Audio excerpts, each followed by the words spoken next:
So welcome, everyone. We want to thank you for sharing your afternoon with Leadership Northern Colorado. We're excited for today's leadership moment featuring David Burks. We will get started here in just a few minutes, but first want to run through a few housekeeping things. My name is Amanda Miller, and I support the Leadership Northern Colorado program. We want to thank our sponsors and our partners. I will do a quick screen share here just to recognize their contribution. Our regional chambers of commerce, and a big thank you to our sponsors, Elevations Credit Union and UC Health. Very thankful for their support so we can bring all of the Leadership Northern Colorado programming throughout the year.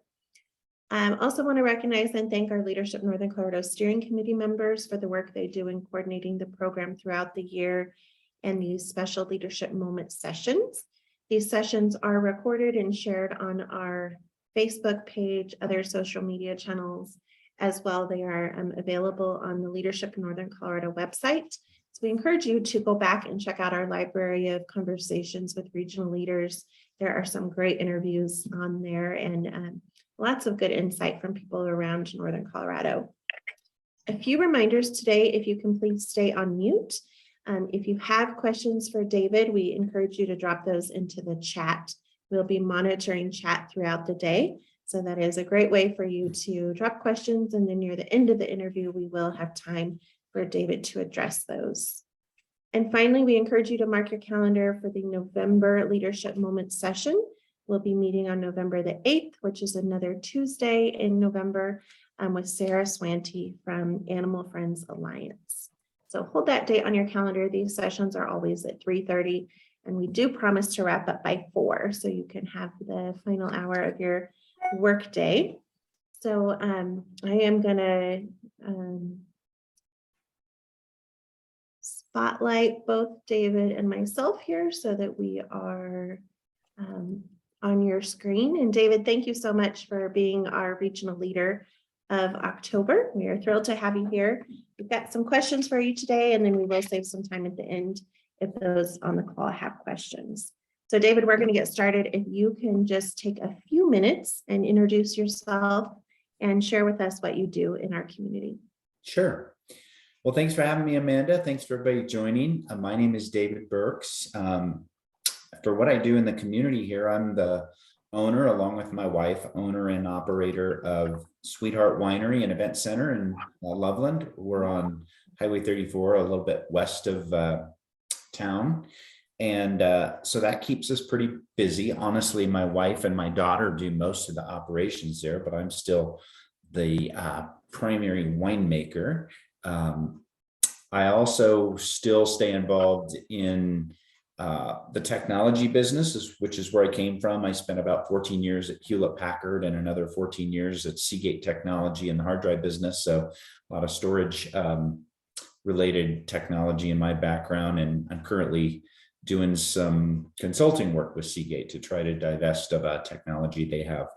And I also serve on the Northern Colorado Legislative Alliance Board, which is important to me. I was happy to be able to step onto that board and have an opportunity to have a voice in our community about some of the legislative, activity that's happening in Colorado. So I welcome that as a great opportunity to hopefully have some influence in some of the legislative issues that are on top of us right now.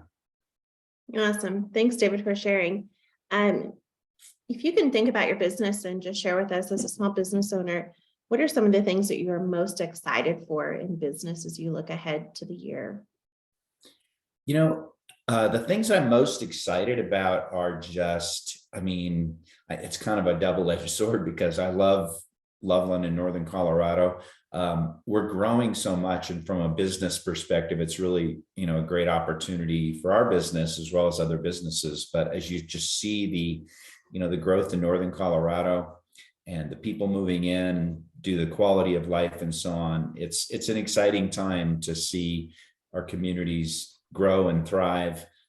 They don't come without challenges, but and that's the double-edged side of the coin there, because as with growth, our communities change and we're dealing with more congestion and traffic and to a certain extent some a little bit more crime and things of that nature. But That's probably one of the most exciting parts of running a business like ours in the current climate.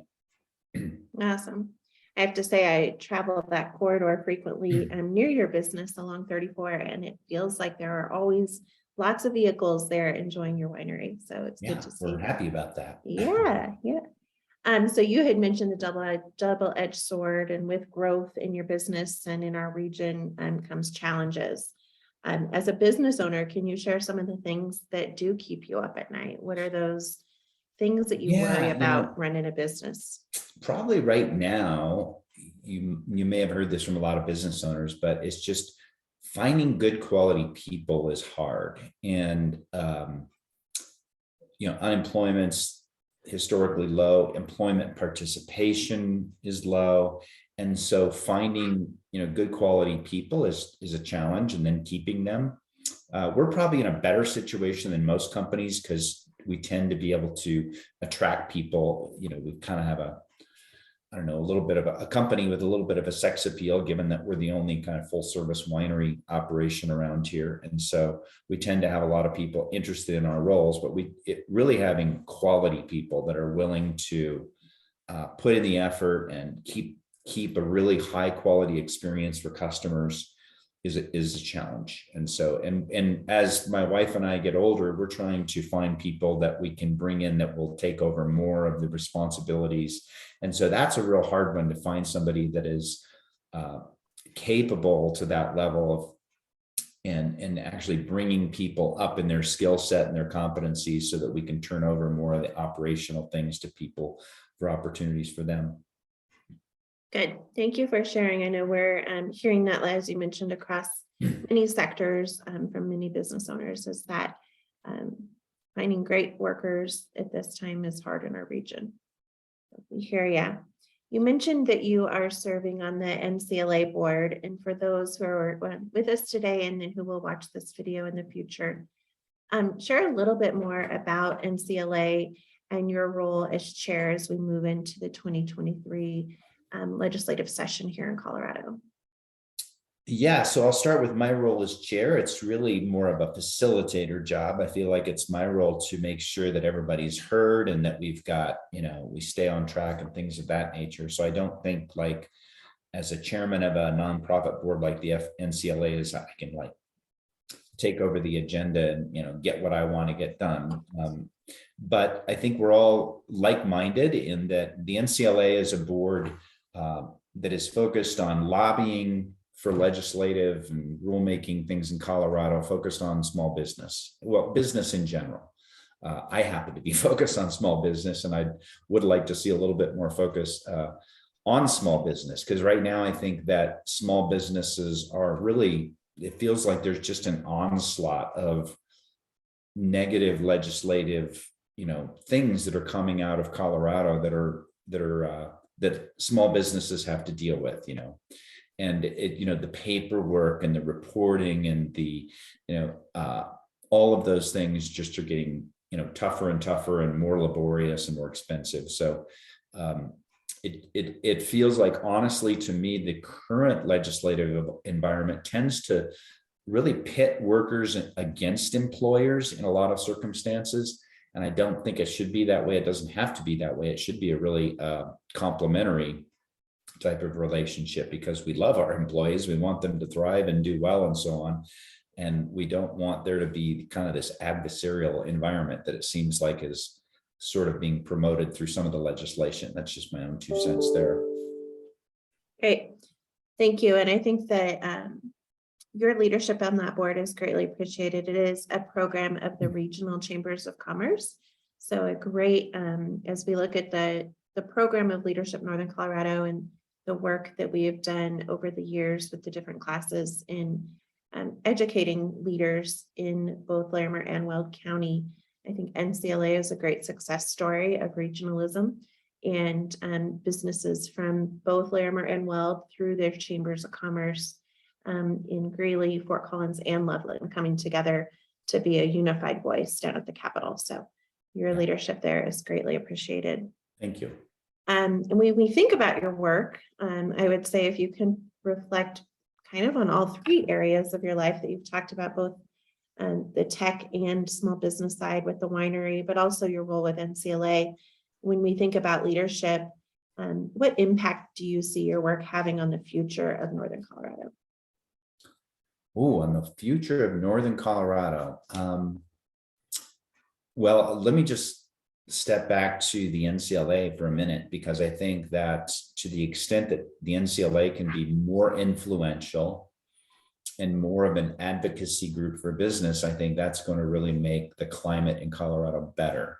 A few of the things that NCLA has been able to accomplish that essentially, without much legislative support from the Colorado legislature is, for example, I-25. NCLA has been a major initiator and leader to fund and to get I-25 widened. It's transportation is the key thing that is going to help Northern Colorado survive and thrive.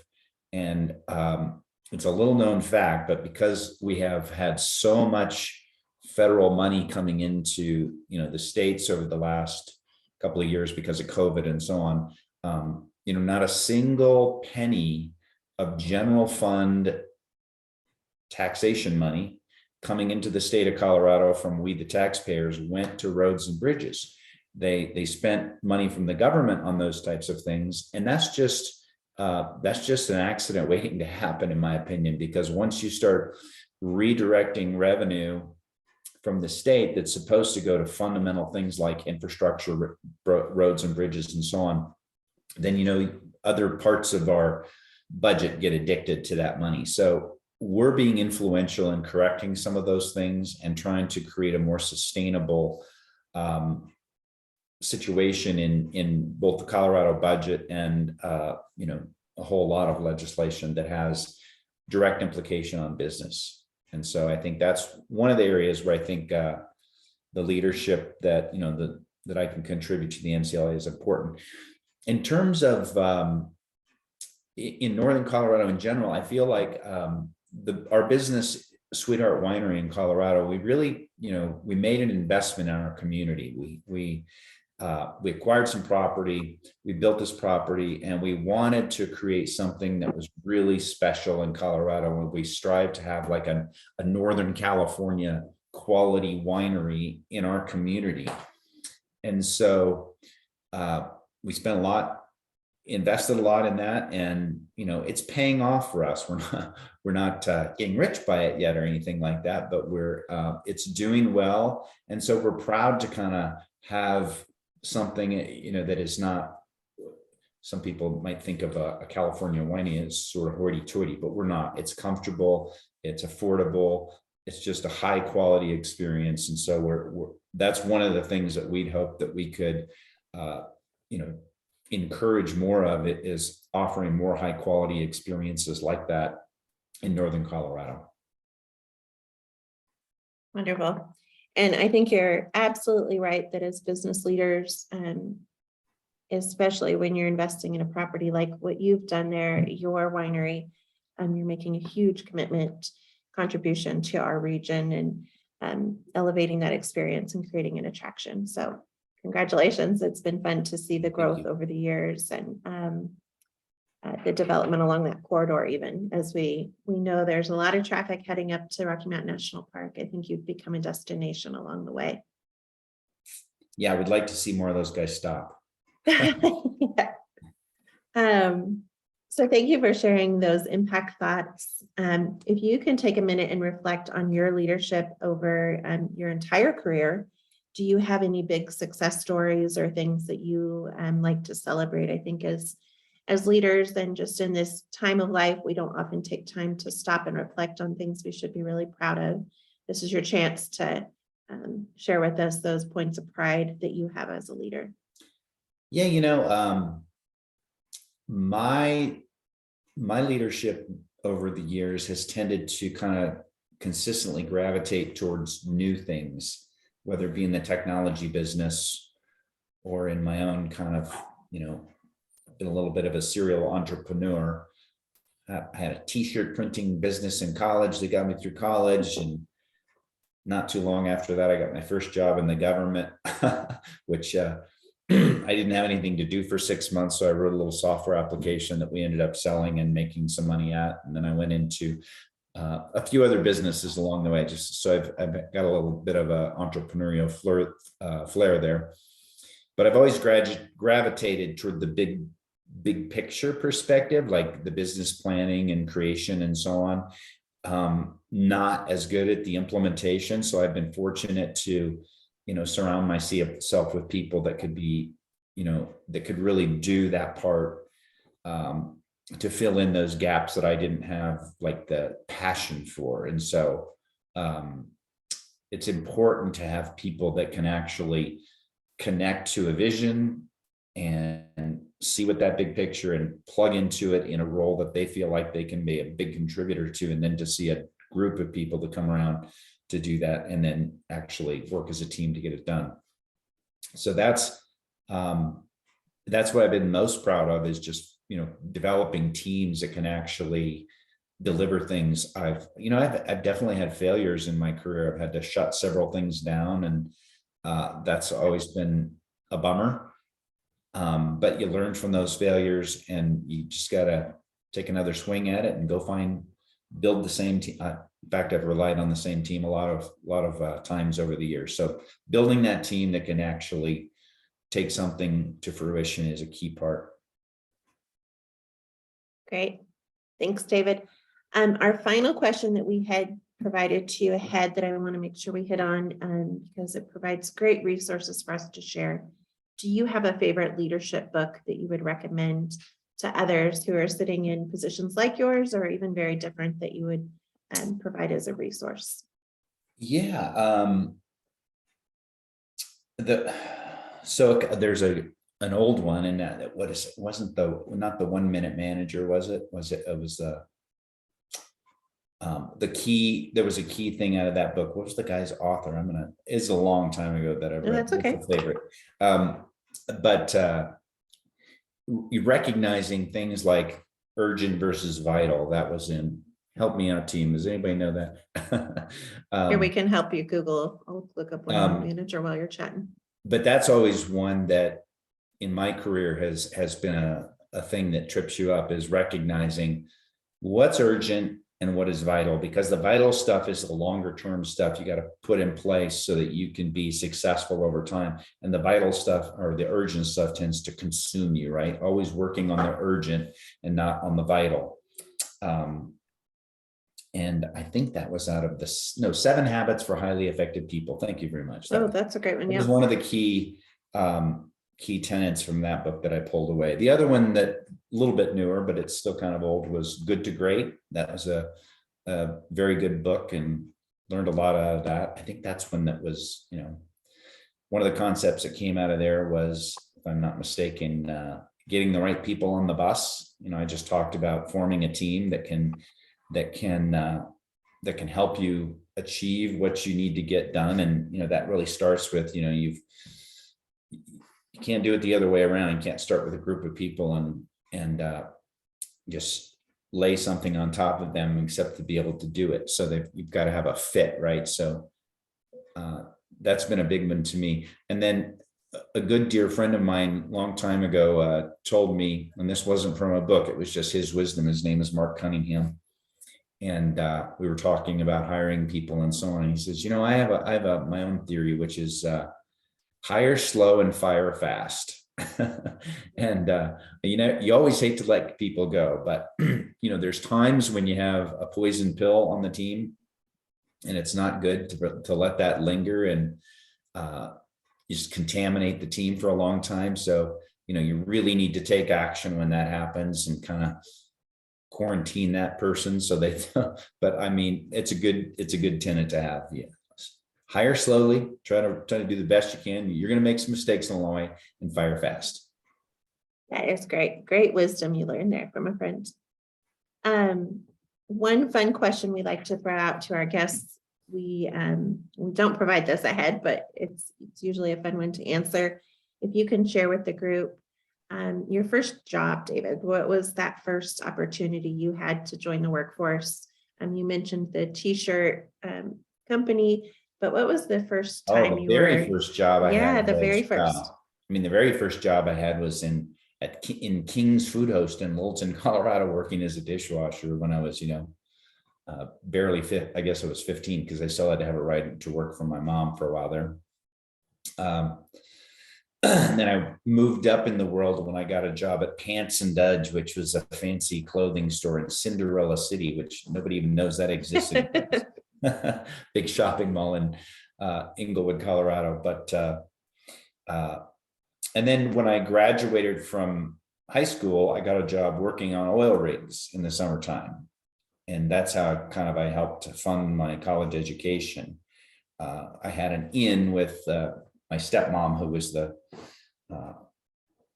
she was the secretary, the CEO of a drilling company called Exeter Drilling. So I got to work on the oil rigs in the summertime, which was, dirty, nasty, dangerous, hard work, and hard labor. College boy, I was a target of a lot of fun stuff. I think I tell people, and I won't use the word, but I think my nickname for a couple of years there was effing worm. So well, you survived those days, and fun to reflect back at those opportunities you had as a young person, and then now contributing so much to our community. So yeah, we do want to offer again, if anyone has any questions for David, that you're able to drop those into chat. And we want to definitely thank you, David, for taking some time today to share about your business and about the work you're doing with NCLA. We do have a few minutes for questions if anyone has anything to ask David, and then want to, of course, remind everyone to save the date for our next Leadership Moment session, which will be on Tuesday, November 8th. And we'll be featuring Sarah Swanty, who is a Leadership Northern Colorado alum as well. And then December 13th, we also will have a session where we will be featuring one of our sponsors, and I'm excited for that coming up here in December. These months just seem to be flying by. So if there aren't any questions, David, do you have any parting leadership comments for us before we wrap up today? Good job for watering trees on your first job, Marva. Yeah.